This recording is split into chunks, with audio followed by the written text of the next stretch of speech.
Good morning, dear children. In today's class, we will learn the first lesson sources in detail. So, what are the importance we will learn in this lesson means the sources, how it is important for the history. Next, the types of sources of history. Next, the importance of the archaeological sources and the inscriptions and the oral sources in history. So, these are the things we will learn in this lesson. Now, what is the meaning of history? History is the systematic study of the past. The first paragraph. History is a systematic study of the past means what? Studying about the past events, what has happened before. Studying about our ancestors, we call what? The history. So how we know about the past events without evidences or without witnesses? So there must be a witness or the source must be available for the study of the past event, right? So that is only we call what? Sources. For example, in our body. In the body, for the construction of our body, the skeleton is very important, is not it? So the same here also for the construction of the history, the sources are very important. Here you can see some pictures of the inscriptions and the ಶಾಸನಗಳು ಅಂತ ಕರಿತೀವಿ. Next, weapons which is used for the battlefield and the monuments, forts, everything we call what? Sources. Then who studies about these available sources? For them we call what? Historians. Historians ಅಂದರೆ ಮಕ್ಕಳೇ ಸೋರ್ಸಸ್ನ ಯಾರು read ಮಾಡ್ತಾರೆ, conclude ಮಾಡ್ತಾರೆ, analyse ಮಾಡ್ತಾರೆ, subject ಮಾಡ್ತಾರೆ ಅಂತಂದರೆ ಒಂದು scientific ವೇನಲ್ಲಿ ಈ ಪ್ರೊಸೀಜರ್ ನಡೆಯುತ್ತೆ. ಅದಾದಮೇಲೆ ಲಾಸ್ಟಲ್ಲಿ ಕನ್ಕ್ಲೂಷನ್ಗೆ ಬರ್ತಾರೆ. ಸೊ ಅದನ್ನು ಹಿಸ್ಟ್ರಿ ಅಂತ ನಾವು ಇವತ್ತು ಓದ್ತಾ ಇದ್ದೀವಿ. So that is done by the historians. Next, in the second paragraph, what is the meaning of sources particularly? The sources are the human being had created many facilities to lead their life since ancient times. If the things used by the human beings in the past have remained, then they are called as the sources by the historians. So what are the things the historians called as the sources? Sources are the remaining parts that is used by the ancient people which they created the many facilities to lead their life better. ಅಂದರೆ ಮಕ್ಕಳೇ ಹಳೆಯ ಕಾಲದಲ್ಲಿ use ಮಾಡಿದಂತಹ ಪಳೆಯುಳಿಕೆಗಳು historians sources ಅಂತ ಕರೆದಿದ್ದಾರೆ ಅಂತ. That's all. So different kind of sources are available in history. It may be the written form or in the oral form.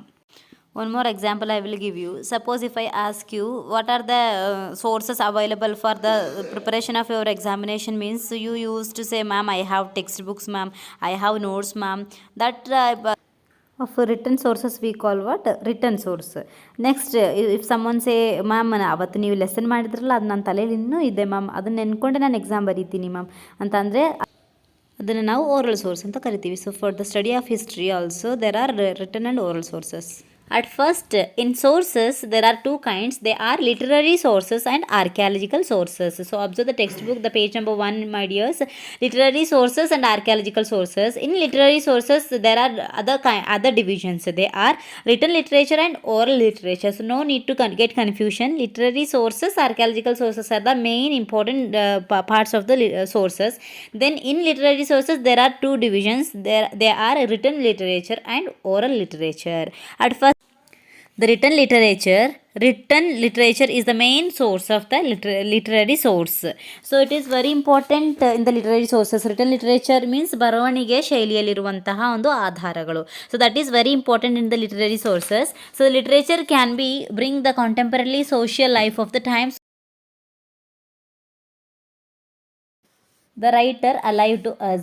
Contemporary means the ಸಮಕಾಲೀನ ಭಾರತದ ಒಂದು ಕ್ಲಿಯರ್ ಪಿಕ್ಚರ್ನ ನಾವು ಈ ಒಂದು ಲಿಟ್ರರಿ ಸೋರ್ಸಸ್ನಲ್ಲಿ ನಮಗೆ ಅವೈಲಬಲ್ ಆಗುತ್ತೆ. Next, a literary work portrays the existence of the aspects of life either directly or indirectly. It means what it gives the ಒಂದು ಪ್ರತ್ಯಕ್ಷವಾಗಿ ಅಥವಾ ಪರೋಕ್ಷವಾಗಿ ಯಾವುದಾದ್ರೂ ಒಂದು ರೀತಿಯಲ್ಲಿ ಇದೊಂದು ಕ್ಲಿಯರ್ ಪಿಕ್ಚರ್ನ ನಮಗೆ ಕೊಡುತ್ತೆ. Next, it has the two types which are those native literature and foreign literature. What is the meaning of native literature? The native literature means the Indian writers, Indian poets, Indian Kings has written in their own language is called native literature. For example, which are the languages they have been used? Sanskrit, Prakrit, Kannada, Telugu, Tamil, Hindi, Marathi, Kashmiri, Gujarati, Oriya, and etc. etc. In many languages, they have written the their own works. For example, Kautilya's Arthashastra. So Kautilya, his another name is Chanakya. He was in the court of Chandragupta Maurya, or in the Mauryan kingdom.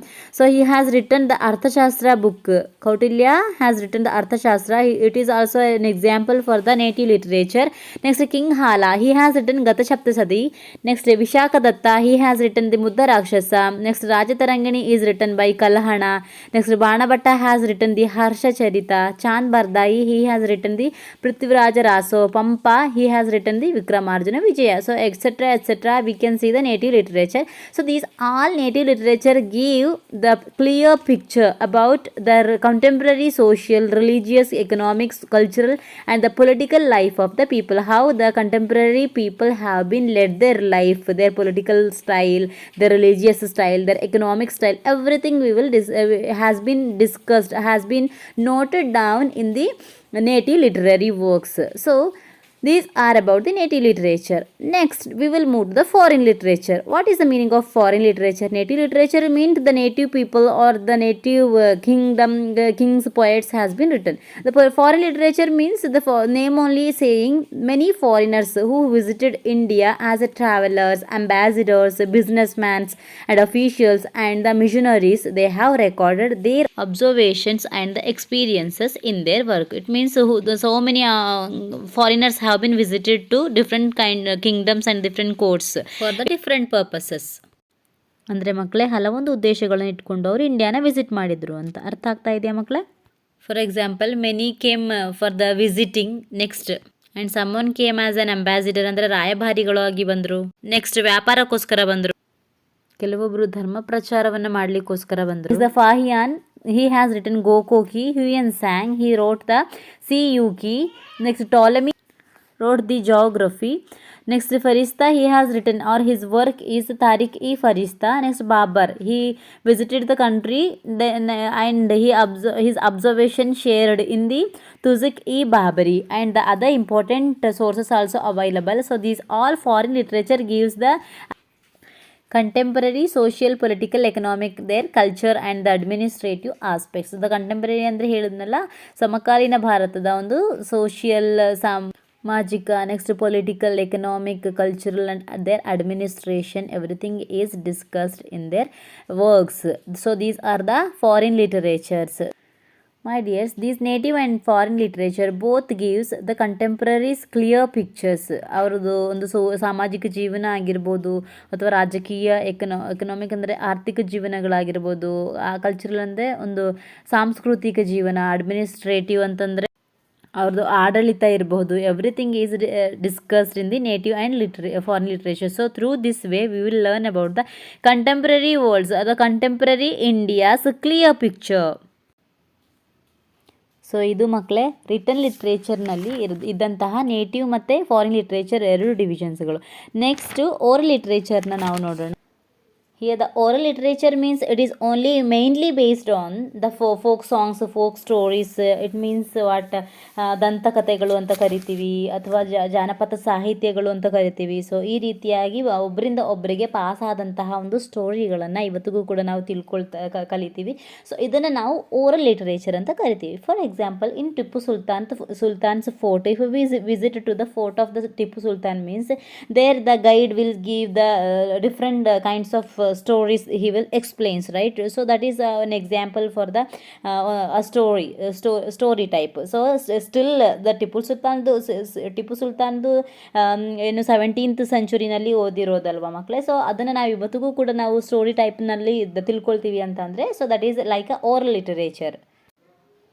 Next, one more suitable example of Talakadu and Mysuru kingdom, right? So in Talakadu story, example for the oral literature. So these type of oral literatures pass from generation to generation, and mouth to mouth, the person to person, we can understand the stories of the olden times.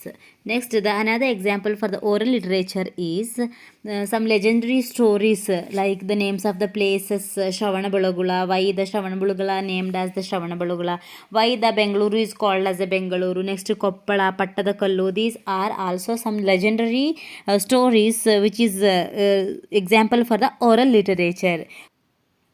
our capital city Bengaluru, it was called as the Bendakaluru. So who named the Bendakaluru? So Sangoli Rayana named the Bendakaluru. So these are the stories we call what the mythological stories or the legendary stories. So these are also the example for the oral literature. This much is enough for today's class. Next we will meet you with another video. Thank you.